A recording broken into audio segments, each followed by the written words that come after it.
So thank you all for coming. This is a real treat for me. Most of you I know here and have been instrumental in helping me over the years achieve what I have. I'm going to give you just a little bit of a short history about running America, running on empty. We won't be too long here, but just so you know a little bit of the background, people always seem to have questions about that sort of thing. I'm just a farm boy. I grew up right here in Colorado, out at Kersey, Colorado, which is just, I guess, east of Greeley, about 5 miles. So I grew up on a farm, and I think a lot of just my work ethic came from that farm, riding a sled behind a hay baler and things like that. It just gave me a sense of purpose. It gave me a sense of accomplishment, and of course my parents always encouraged me.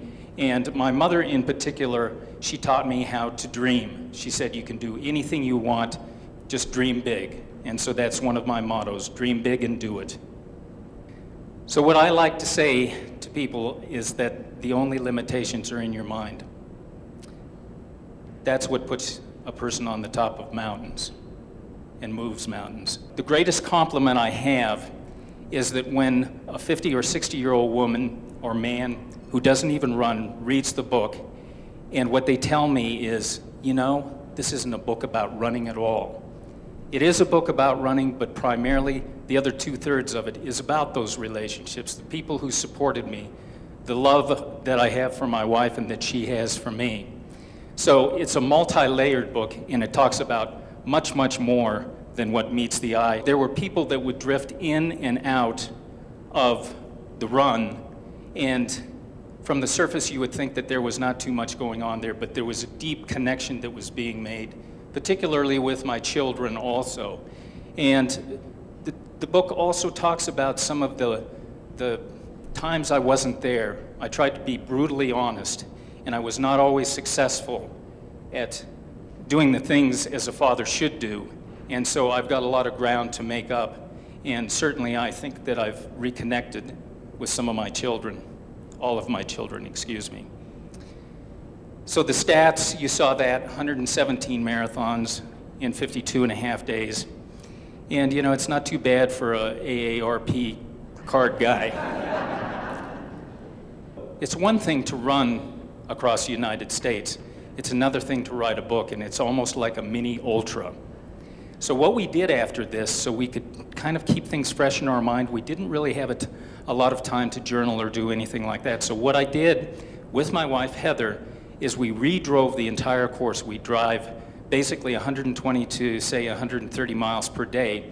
So it took us 25 days, and we would journal, and I think we had something like maybe 300 to 400 pages of journaling. Of course, Heather had much more precise and wonderful journaling than I did.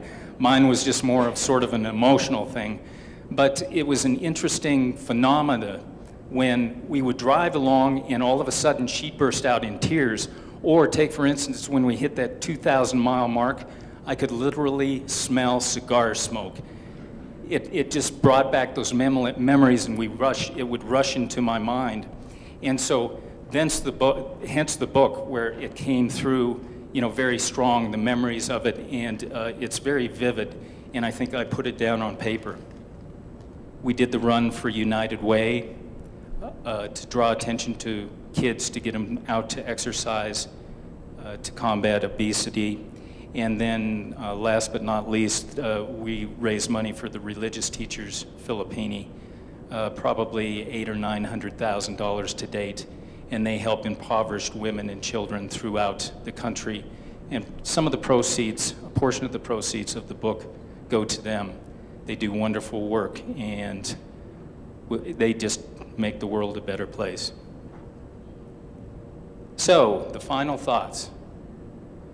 You can do way more than you think you can. That's what I set out to help people realize. To diversify, don't feel like you have to be stuck in a rut, just doing one thing. Go out there and try something new. And the last thing you may guess, since I'm almost 60 years old now, is that you just never stop doing it. You just keep doing it.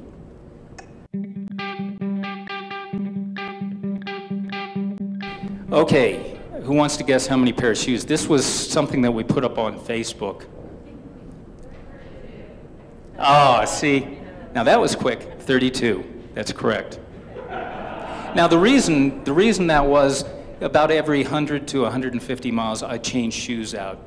And the reason is because I'd break them down more than anything. I had to have a good, decent pair of shoes on my feet so I wouldn't wind up with injuries, which happened anyhow. But that's the way it was. Looks like you had to persevere through a lot of injuries during the run. Did you ever have to do that in any of your other events? Like in your adventure racing or your summiting of the 7 summits? Did you have to persevere through as many injuries? Absolutely, and I think the difference is the adventure racing is a team effort, and that always helps if you've got somebody that is there with you that can support you. Plus, I kind of feel real good if there's somebody else there suffering with me. It's like, yeah, this is great. So that's the difference between that, and I love that. As far as the ultra running, it's more of a lone type sport as well as sometimes mountaineering. The mountaineering, definitely, the biggest suffering part of that is just being cooped up in a tent, feeling like you're in like a caged animal. So, you know, that's what's tough about that. The hardest thing for you was what? Yeah, the hardest part of, especially running America, was just to watch someone that you love that much suffer that much. So how we get through it, I don't know. Everybody else that's married out there, I mean, how do you get through it? You get through it with love and patience and sometimes anger and tears. I know when we went out and redrove the route, during the run I kept a lot of things to myself, didn't tell him what was going on with other issues and other people and even with myself. And so we'd get to certain points when we were re-driving the run and I'd just cry for a day. And then there were other times when I would just yell at him for 2 hours straight. And he's like, oh my God, what's the matter with you? And I said, I didn't get to yell during the run and I'm gonna yell at you now and you're just gonna have to put up with it. I love it. Marshall, with regards to some of your shorter runs, like Badwater, how would you rank, you know, the competitiveness and the suffering? That's a very good question. Thank you for asking that. With the Badwater event, when I was very fit and running it quickly and winning it, it was easier than now I go out and do it and I'm out there twice as long and am slower. I would rank that as a difficult race because of the heat. Hands down, running America was the toughest. What I like to tell people is one day of running America, or excuse me, let me back up just a little bit. One day on Everest, summit day on Everest, was like every day running America. Exponentially, it was so much harder. We all have highs and lows and joyous occasions and difficulties, and it's just a question of working through them and accepting and being kind to yourself too, I think is important. What's next for me? Heather is going to have to plug her ears. I've been known to not communicate well with her.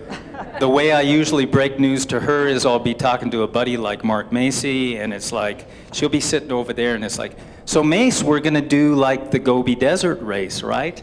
And then all of a sudden I see this pained look. What? Yeah, what are you doing? So I've got planned a circumnavigation of Death Valley, which is about 800 miles around. It hasn't been done on a lightly supported basis. I will be burying caches, and I'm going to be doing it with a friend also. What else is planned? Heather, what else is planned? You're going to Nepal to do a Racing the Planet race, and he's planning an Alps trilogy, climbing Mount Blanc, the Matterhorn, and Eiger, and Robin's going with you. Marshall Ulrich, this has been a fabulous evening. Running America, running on empty. You are full speed ahead. We love you. Thank you very much. Give him a hand. Thank you very much.